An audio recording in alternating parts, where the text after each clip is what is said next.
ಒರೆದೊಡೆ ಪೂರ್ಪಂ ತೋರ್ಪಂ ಒರೆದೊಡೆ ಪೂರ್ಪಂ ತೋರ್ಪಂ ತಿರೆ ತೋರ್ಪುಮೆ ಬಂದೆ ಹೇಳ್ತಾ ಈ ಸಮಯದಲ್ಲಿ ಅದು ನಮ್ಮ ಸಮ್ಮೇಳನಾಧ್ಯಕ್ಷರ ಡಾಕ್ಟರ್ ವೆಂಕಟೇಶ್ ಗುಡ್ಯಾಪ್ಪನವ್ರ ಸರ್, ಮೊದಲ ಬರೇ ವೆಂಕಟೇಶ್ ಗುಡ್ಯಾಪ್ಪನವ್ರ ಸರ್ ಅಂತಿದ್ದೀವಿ.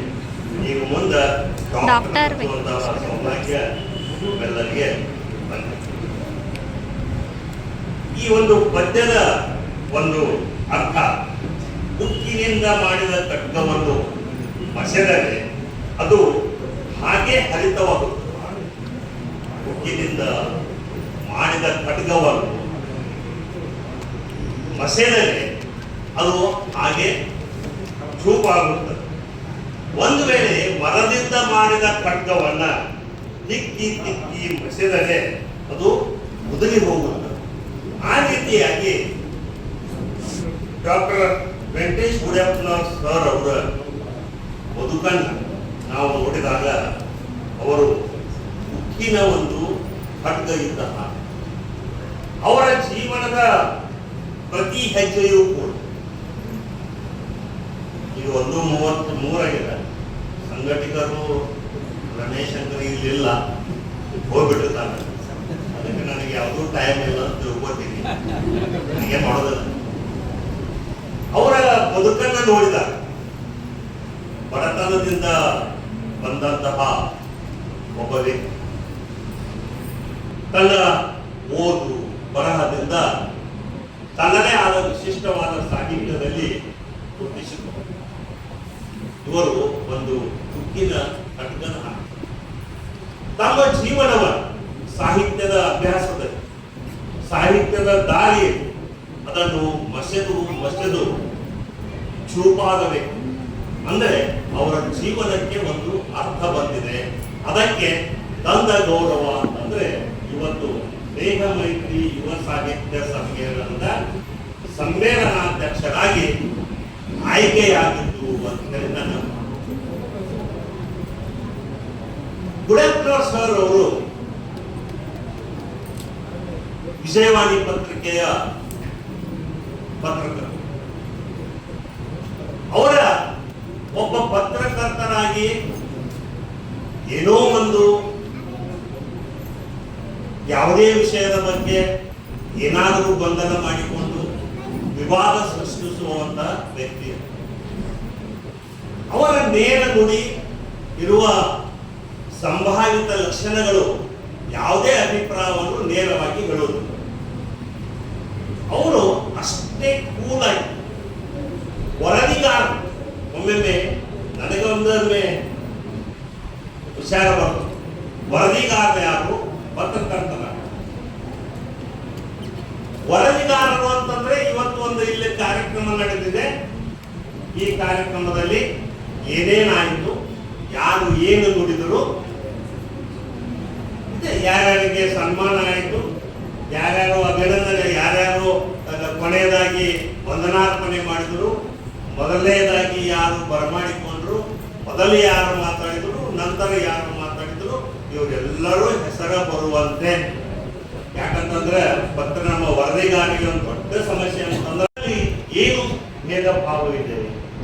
ಯಾವ ಪತ್ರಿಕಾಕರ್ತರು, ನನ್ನ ಇದರ ಪ್ರಕಾರ ಪತ್ರಿಕಾಕರ್ತರಂದ್ರೆ ಯಾವುದೇ ಒಂದು ವಿಶಿಷ್ಟವಾದ ಸಮಸ್ಯೆಯನ್ನ, ಜನರಿಗೆ ಆಗುವಂತ ಅನ್ಯಾಯವನ್ನ ಅದನ್ನು ನೇರವಾಗಿ ಅದನ್ನ ಒಬ್ಬ ಯಾವುದೇ ವ್ಯಕ್ತಿ ಇರಲಿ ನಿಷ್ಠೂರವಾಗಿ ಬರೆಯುವ ಒಂದು ಕರ್ತವ್ಯ ಪತ್ರಿಕಾಕರ್ತರಿಗೆ ಇದೆ. ಇಂತಹ ಒಂದು ಕ್ಲಿಷ್ಟವಾದ ಒಂದು ವರದಿಗಾರ ಹಾಗೂ ಪತ್ರಕರ್ತ, ನಾವು ಒಮ್ಮೆ ವರದಿಗಾರರು ಅಂತೀವಿ, ಪತ್ರಿಕಾಕರ್ತರು ಅಂತೀವಿ. ನಮಗ ಯಾವ್ದು ಚಂದ ಅನಿಸ್ತದ ಅವರಿಗೆ ನಾವು ಈ ವರದಿಗಾರಿಗೆ ಪತ್ರಿಕಾಕರ್ತರ ಉಪಮೇಯನ್ನು ನಡ್ಕೊತ ಹೋಗುದು. ಇದನ್ನು ಡಾಕ್ಟರ್ ವೆಂಕಟೇಶ್ ಗುಡ್ಯಾಪ್ಪನವರ್ ಬಹಳ ಬಹಳ ಚೆನ್ನಾಗಿ ನಿಭಾಯಿಸ್ತಾರೆ. ನಾನು ಇತ್ತೀಚೆಗೆ ಇಲ್ಲಿ ಮಹಾರಾಜ ಕಾಲನಿಯಲ್ಲಿ ಎಲ್ಲ ನಳಗಳ ಒಳಗೆ ಒಂಥರ ಕೆಮಿಕಲ್ ಇರುವಂತಹ ಹುರುಗಿನಂತಹ ನೀರು ಬರ್ಲಿಕ್ಕೆ ಆವಾಗ ನನಗ ಗುಡ್ಯಾಪ್ಪನವರ್ ಸರ್ ಅವರೇ ಇದನ್ನ ಮೊದಲ ಸಂಶೋಧನೆ ಮಾಡಿ ಇದರ ಬಗ್ಗೆ ಒಂದು ವರದಿಯನ್ನ ಮಾಡಿ ಅದು ಎಲ್ಲಿಗೆ ಹೋಯ್ತು ಅಂತಂದ್ರ ವಿಧಾನಸಭೆಯಲ್ಲಿ ಕೂಡ ಪ್ರತಿಧ್ವನಿಸುವಂತೆ ಮಾಡಿದ ತಮ್ಮ ಕರ್ತವ್ಯ ನಿಷ್ಠೆಯನ್ನು ಬರೆದಿದ್ದಾರೆ ಅಂತಹ ಒಬ್ಬ ಪತ್ರಿಕಾ. ಈಗ ನಾವು ಇತ್ತೀಚೆಗೆ ಆಗಿದೆ ಅಂತ ನೆನಪಲ್ಲಿದೆ. ಇಂತಹ ಹಲವಾರು ಸಂಗತಿಗಳನ್ನ ಅವರು ವಾಸ್ತವಿಕವಾಗಿ ಈ ನಮ್ಮ ಸಮಾಜಕ್ಕೆ ನೀಡಿ ಸಮಾಜದ ಹಲವಾರು ನಮ್ಮ ಬದಲಾವಣೆಗಳನ್ನು ತರಲು ಅವರ ಸಾಧ್ಯ ಆಗಿದೆ. ಇವರು ಏನು ಬಹಳ ಶ್ರೀಮಂತ ಮನೆತನದವರು ಏನ, ಇವರ ತಂದೆ ತಾಯಿ ಅವ್ರು ಹೇಳ್ತಾರೆ, ಅವರ ತಂದೆಗೆ ಈ ಭಜನಾ ಪದ ಮಾಡುವಂತಹ ಭಜನಾ ಪದ ಹಾಡುವಂತಹ ಒಂದು ಕಲೆ ರೂಢಿ. ನೀವು ನೋಡ್ತೀರಿ ಹೆಚ್ಚಾಗಿ ಈ ಹಳ್ಳಿಯೊಳಗಾತು ಎಲ್ಲೇ ಆತು ಭಜನಾ ಪದಗಳನ್ನು ಕೇಳುವವರ ಮನಸ್ಥಿತಿನೇ ಬೇರೆ. ಅವರಿಗೆ ದೇವ ಪರಮಾತ್ಮನ ಒಂದು ಲಿಂಕ್ ಏನು ಸಂಬಂಧವನ್ನ ಯಾವ ರೀತಿ ಮಾಡಬೇಕು, ತತ್ವ ಪದಗಳನ್ನ ಹೇಗೆ ಹೇಳಬೇಕು, ಅವುಗಳನ್ನು ಅನುಭವಿಸಿ ಹೇಳಬೇಕು ಅನ್ನೋದು ಕಲೆ ಅಥವಾ ಅವರಿಗೊಂದು ದಾರಿಯಾಗಿರ್ತದ. ಅಂತಹ ಮನೆಯಲ್ಲಿ ಹುಟ್ಟಿದ ನಮ್ಮ ವೆಂಕಟೇಶ್ವರವರಿಗೂ ಕೂಡ ಆ ಒಂದು ತತ್ವ ನಿಷ್ಠೆ ಬಂದಿದೆ ಅಂತ ಹೇಳಿ ನನಗೆ. ಇನ್ನು ಇವರು ಸಂಗಮನಾಥ ಸ್ಕೂಲ್ನಲ್ಲಿ ಮುಖ್ಯೋಪಾಧ್ಯಾಯರು ಹೆಡ್ ಮಾಸ್ಟರ್ ಆಗಿ ಅವರ ಬಹಳ ದಿವಸದಿಂದ ನೋಡ್ತಾ ಇದ್ದಾರೆ. ಅವರು ಕೇವಲ ನೌಕರಿಗಾಗಿ ಮುಖ್ಯೋಪಾಧ್ಯಾಯರಾಗಿದ್ದರು. ಅಲ್ಲಿ ನನ್ನನ್ನು ಕೂಡ ಹಲವಾರು ಕಾರ್ಯಕ್ರಮಗಳಿಗೆ ಆಹ್ವಾನಿಸಿದ್ದಾರೆ. ಒಬ್ಬ ಸಾಹಿತಿ, ಒಬ್ಬ ಪತ್ರಕರ್ತ ಇಂತಹ ಒಂದು ಜವಾಬ್ದಾರಿಯನ್ನು ಹೊತ್ತಾಗ ಅವರು ಅಲ್ಲಿಯೂ ಕೂಡ ಅದನ್ನೇ ಮಾಡ್ತಾರೆ. ಅಂದ್ರೆ ಕೇವಲ ಒಬ್ಬರು ಮಾಸ್ಟರು ಟೀಚರು ಅಂತೇಳಿ ಅಲ್ಲ, ಒಬ್ಬ ಸಾಹಿತಿ ಅಂತ, ಒಬ್ಬ ಪತ್ರಿಕಾಕರ್ತ, ವರದಿಗಾರ ಅಂತ, ಅದರ ಪ್ರತಿಬಿಂಬವನ್ನು ಕೂಡ ತನ್ನ ಮುಖ್ಯೋಪಾಧ್ಯಾಯರಾಗಿದ್ದಾನ ಆ ಒಂದು ಸಂದರ್ಭದಲ್ಲಿ ಅದನ್ನ ಬಹಳ ಉತ್ಕೃಷ್ಟವಾಗಿ ಅವರು ನಿರ್ವಹಿಸ್ತಾರೆ. ಅವರ ಹಲವಾರು ಈ ಸಂಗಮನಾಥ ಸ್ಕೂಲಿಗೆ ಏನಾದರೂ ಹೆಚ್ಚಿಗೆ ನೆರವು ಬಂದಿತ್ತು ಅಂತಂದ್ರೆ ಅದರ ಮೂಲ ಪುರುಷ, ಅದರ ಹಿಂದಿರುವಂತಹ ಒಬ್ಬ ವ್ಯಕ್ತಿ ಅಂತಂದ್ರೆ ಡಾಕ್ಟರ್ ವೆಂಕಟೇಶ್. ನಾವು ಹಲವಾರು ಕಾರ್ಯಕ್ರಮಗಳನ್ನ ಪೇಪರ್ನಲ್ಲಿ ಕೂಡ ಓದ್ತೀವಿ. ನಾನು 3-4 ಕಾರ್ಯಕ್ರಮಗಳಲ್ಲಿ ಭಾಗವಹಿಸಿದ್ದೇನೆ. ಅದರಲ್ಲಿ ಹಲವು ಕಾರ್ಯಕ್ರಮಗಳಲ್ಲಿ ಇವರೇ ಒಂದು ಛಾಪು ಇರುತ್ತದೆ ಅನ್ನೋದನ್ನು ನಾವು ಹೆಮ್ಮೆಯಿಂದ ಹೇಳ್ಕೊಳ್ತೀವಿ. ಇನ್ನು ಒಬ್ಬರು ಹೇಳಿದ್ರು, ಸರ್ ಹೇಳಿದ್ರು, ಅವರಿಗೆ ಈ ಸಮ್ಮೇಳನಾಧ್ಯಕ್ಷರಾಗಬೇಕು ಅಂತಂದ್ರ ಅದೇನು ಎಲ್ಲರೂ ಮನೆಗೆ ಹೋಗಿ ತಮ್ಮ ಕನ್ಯಾ ಚಲೋ ಐತಿ ಬಿಡುಗಾಡು ಆಗು ಮುಂದೆ ಬೇರೆದವ್ರ ಆದ್ರೆ ನಿನಗೇನು ಮಾಡಕ್ ಬರಂಗಿಲ್ಲ ಅಂತ ಹೇಳಿ ನಮ್ಮಲ್ಲಿ ಎಂತಿಲ್ಲ ಜುಲುಮಿ ಮಾಡಿ ಒಪ್ಪಿಸ್ಕೊಂಡ ಅವರ ಈ ಸಮ್ಮೇಳನ ಇದರ ಹಿಂದೆ ಇರುವ ಭಾವ ಏನು ಅನ್ನೋದನ್ನ ನಾವು ವಿಚಾರಿಸಿದಾಗ ಒಬ್ಬ ವ್ಯಕ್ತಿ ಇನ್ನೊಬ್ಬರು ಹೇಳಿದ್ರು, ನಮ್ಮ ಪ್ರಕಾಶ್ ಖಾಡೆ ಸರ್, ನಿಮ್ ಸಮ್ಮೇಳನಾಧ್ಯಕ್ಷ ಮಾಡ್ಯಾರ ಅಂದ್ರೆ ನೀವು ಎಷ್ಟು ಪಟ್ಟಿರಿ ಅಂತ ಹೇಳಿ ಯಾರು ಕೇಳ್ತಾರಂತ. ಇವರು ತರದೇನು ಕೊಟ್ಟರು ಅಲ್ಲಂದವರು ಯಾಕೆ ಇವತ್ತು ಒಪ್ಕೊಂಡ್ರು ಅಂತಂದ್ರೆ ಯಾಕೆ ಅವರು ಹಿಂದಕ್ಕೆ ಹೋಗಿದಾರ ಅಂತಂದ್ರೆ ನನಗೆ ಈ ಸಮ್ಮೇಳನ ಅಧ್ಯಕ್ಷನಾಗುವ ಯೋಗ್ಯತೆ ಅದೇನೋ ಇಲ್ಲ ಅನ್ನುವ ಒಂದು ಪರಾಮರ್ಶೆಯನ್ನ ಮಾಡಿ ಹೌದಪ್ಪ ನನಗೆ ಇದಕ್ಕೆ ಯೋಗ್ಯ ಅದೀನಿ ಅಂದಾಗ ಅವರು ಒಪ್ಪಿಕೊಂಡಿದ್ದು ಕೂಡ ಅವರ ವ್ಯಕ್ತಿತ್ವಕ್ಕೆ ಒಂದು ಗೌರವಿದೆ ಅಂತ ಹೇಳುತ್ತೆ. ಈ ಸಮ್ಮೇಳನ ಯುವ ಸಾಹಿತ್ಯ ಸಮ್ಮೇಳನ ಇದೆಲ್ಲ ನೋಡಿದ್ರೆ ನನಗೇನು ಅನಿಸ್ತಿತ್ತು, ಯುವಕರ ಸಾಹಿತ್ಯ ಸಮ್ಮೇಳನ ಅನಿಸಿತ್ತು. ನಾನು ಮನೆಯಲ್ಲಿ ಬರುವಾಗ ಅಂದು ಬಂದಿದ್ದೆ, ಇಲ್ಲಿ ನೋಡಿದ್ರೆ ಯುವಕರ ಸಾಹಿತ್ಯ ಸಮ್ಮೇಳನ ಅಂತಾರ. ಇಲ್ಲಿ ಈ ಎಲ್ಲ ಇನ್ವಿಟೇಷನ್ ಕಾರ್ಡ್ನಲ್ಲಿ ನೋಡಿದ್ರೆ ಸುಮಾರು ಎಲ್ಲಾರು ಸ್ವಲ್ಪ ಅದು ಯುವಕರ ಒಂದು ಏನು ಅದಕ್ಕೆ ನನಗೆ ಗೊತ್ತಿಲ್ಲ. ಅಂದ್ರೆ ಯುವಕರ ಅಂತಂದ್ರೆ ಇಷ್ಟ ವಯಸ್ಸಿನ ನಾವು ಕಾನೂನಾತ್ಮಕವಾಗಿ ಹೇಳ್ತೀವಿ ಯಾರು ಮೇಜರ್ ಅನ್ನೋದನ್ನ 18 ವರ್ಷ 21 ವರ್ಷಕ್ಕೆ ನಾವು ಕಾನೂನು ಪ್ರಕಾರ ನಾವು ವಕೀಲರಾಗಿ ಹೇಳ್ತೀವಿ. ಆದ್ರೆ ಯುವಕ ಎಲ್ಲಿ ತನಕ ಇರ್ತಾರ ನನಗೆ ತಿಳಿಯಬಂದಾಗಿತ್ತು. ನಾವು ಬಹಳ ಕಡೆ ನೋಡ್ತೀವಿ, ಕೆಲವೊಂದು ಪಾರ್ಟಿ ಅಧ್ಯಕ್ಷರು 60 ವರ್ಷ ಆಗ್ಯಾರ, ಅವರು ಯುವ ಪಾರ್ಟಿ ಅಧ್ಯಕ್ಷರು ಅದ. ಮತ್ತ ಇಲ್ಲಿ ಬಹಳ ಮಂದಿ ನೋಡ್ತೀವಿ, ಎಲ್ಲಾರು ಕರೀತಾರ, ನಮಗೂ ಕರೀತಾರ, ಯುವ ಸಾಹಿತ್ಯನೂ ಅಂತಾರ. ಒಮ್ಮೆ ನಮಗೂ ಹೆಮ್ಮೆ ಆಗ್ತೈತಿ ಬಿಡ್ರಿ ಇರಲಿ. ಅದನ್ನ ಬಹಳ ಚಂದ ಖಾರೆಯವರು ಬಹಳ ಚಂದ ಹೇಳಿದ್ರು, ಯುವ ಸಾಹಿತ್ಯ ಯಾವಾಗಲೂ ವಯಸ್ಸಾಗುವುದಿಲ್ಲ, ಸಾಹಿತ್ಯಕ್ಕೆ ವಯಸ್ಸಾಗುವುದಿಲ್ಲ. ಅದಕ್ಕೆ ಯಾವಾಗಲೂ ಸಾಹಿತ್ಯ ಚಿರ ಯೌವನ ಆಗಿರ್ತದ, ಯುವಕ ಆಗಿರ್ತದ ಅಂತ ಹೇಳಿ ನಾವೆಲ್ಲರೂ ಈ ಕಾರ್ಯಕ್ರಮದಲ್ಲಿ ಭಾಗವಹಿಸಿ ಸಮಾಧಾನ ಪಟ್ಟುಕೊಳ್ಳೋಣ ಅನ್ನೋ ಮಾತನ್ನ ನಮ್ಮ ಎಲ್ಲ ಹಿರಿಯರಿಗೆ. ಯಾಕೋ ಈ ಸಲ ನಮ್ಮ ಆನಂದ್ ಪೂಜಾರಿ ಅವರಿಗೆ ನಮ್ಮ ಕಲಾಪನ ಸಭರದವ್ರಿಗೆ ಕೇಳಿಬಿಟ್ಟಿದ್ರು ಅಂದ್ರೆ ಸುಮಾರು 70 ವರ್ಷದ ಎಲ್ಲಾ ಯುವಕರು ಬಂದು ಬಿಡ್ತಿದ್ರು. ಯಾಕೋ ಅವರಿಗೆ ಬಹಳ ಒತ್ತಾಯ ಮಾಡಿ ಹೇಳಿಲ್ಲ ಅಂತ ಅನಿಸ್ತದ. ಅನಿಸಿರ್ಬೇಕು ಅವ್ರು, ಇದು ಯುವಕರ ಸಮ್ಮೇಳನ ಅನಿಸಿರ್ಬೇಕು.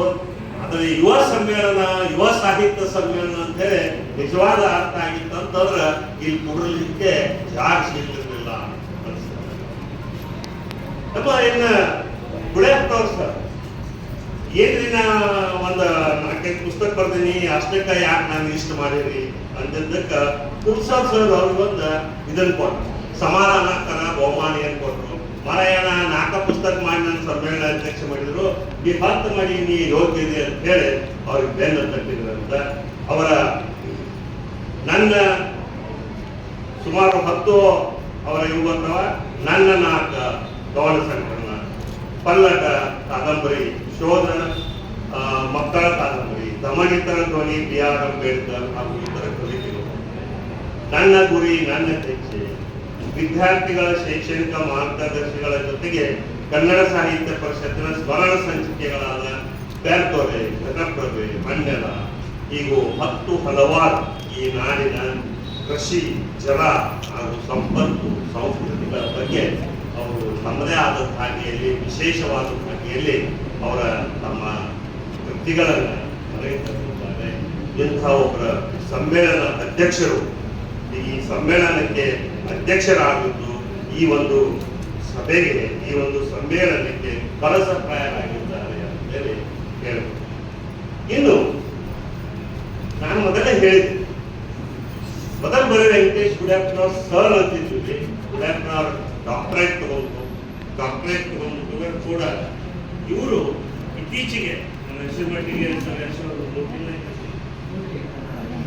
20 ದಿವಸ ಆದ್ರು ಅವರ ಡಾಕ್ಟರೇಟ್ ಪಡೆದುಕೊಂಡು, ಇನ್ನೂ ತಾಜಾ ಮಟ್ಟಿಗೆ ಇದರ ಫಸ್ಟ್ ಕಾರ್ಯಕ್ರಮ ಸರ್ ಡಾಕ್ಟರೇಟ್ ಪಡೆದುಕೊಂಡು, ಡಾಕ್ಟರೇಟ್ ಪಡೆದುಕೊಂಡಿಲ್ಲ, ಡಾಕ್ಟರೇಟ್ ಕೊಟ್ಟ. ಅವರ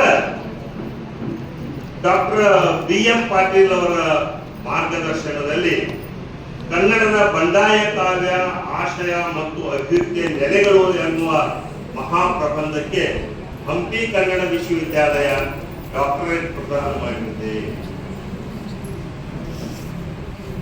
ಈ ರೀತಿಯಾಗಿ ಡಾಕ್ಟರೇಟ್ ಪಡೆಯೋದು ಕಷ್ಟ. ನನಗೆ ಯಾಕೆ ನೆನಪಿಲ್ಲ, ಇವರು ಸರ್ ಅಂದ್ರ ಇದು ಬೇಡ ನನಗೆ ಯಾಕೋ 4 ವರ್ಷ ಆಗೈತಿ, ಸಾಕಾಗೈತಿ, ಇದನ್ನ ಬಿಡ್ತಾನಂದ್ರ ನಿಲ್ಬೋದು. ಸಂಗಮೇಶ್ ನಿಲ್ಬೋದು ಹೇಳಿದಾರ, ಆದರ್ಶ ದಂಪತಿ ಪ್ರಶಸ್ತಿ ಪಡೆಯೋರಿದ್ದಾರ ಇಲ್ವಾ? ಮನೆಗೆ ಹೋಗಿ ಸಮಜಾಯಿಸಿ ಮಾಡಿ ಕರ್ಕೊಂಡ್ ಬರಾಕ್ ರೆಡಿಯಾಗ ಅಂದ್ರೆ ಅವರು ನಾ ಮನೆಗೆ ಹತ್ತಂಗಿಲ್ಲ, ನನ್ನಂತವ ಪ್ರಶಸ್ತಿ ಕೊಡತಾರಂತ, ಇನ್ನು ಮ್ಯಾಗ ಮನೆಗೆ ಹತ್ತ ಹೇಳಿದ ಇದು ಅಷ್ಟು ಸುಲಭ ಸಾಧ್ಯನೂ ಅಲ್ಲ. ಒಂದು ವಿಷಯದ ಬಗ್ಗೆ ಒಂದು ಪ್ರಬಂಧ ಬರೆದು ಡಾಕ್ಟರೇಟ್ ಅನ್ನ ಪಡೆದುಕೊಳ್ಳುವಂಥದ್ದು ಅಷ್ಟು ಸುಲಭ ಅಲ್ಲ.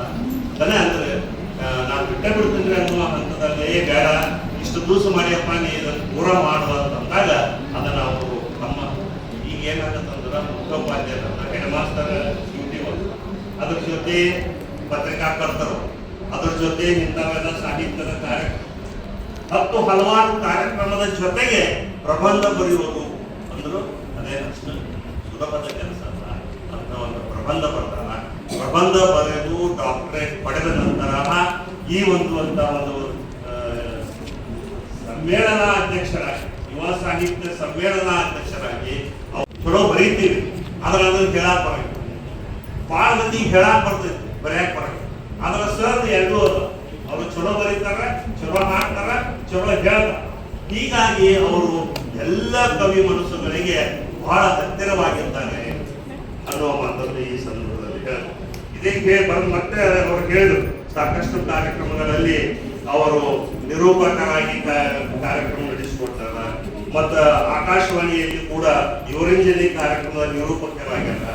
ಚಂದನವಾಣಿಯ ಥಟ್ ಅಂತ ಹೇಳಿ ಕಾರ್ಯಕ್ರಮದಲ್ಲಿ ಭಾಗವಹಿಸಿದ್ದೇನೆ ಅಂತ ಕೂಡ ಹೇಳ್ತಾರೆ. ಥಟ್ ಅಂತ ಹೇಳಿದ್ರೊಳಗೆ ನಂದು ಥಟ್ ಅಂತ ಏನು ವಿಚಾರ ಮಾಡ್ತಂದ್ರ ಆ ಥಟ್ ಅಂತ ಹೇಳಿ ಕಾರ್ಯಕ್ರಮದಲ್ಲಿ ಮತ್ತೆ ಅದು ತೆರೆದ ಹಾಗೆ ಮತ್ತು ಕೊಡ್ತಾ ಇರ್ತೀವಿ ಈ ಕನ್ನಡದ ಸಾಹಿತ್ಯ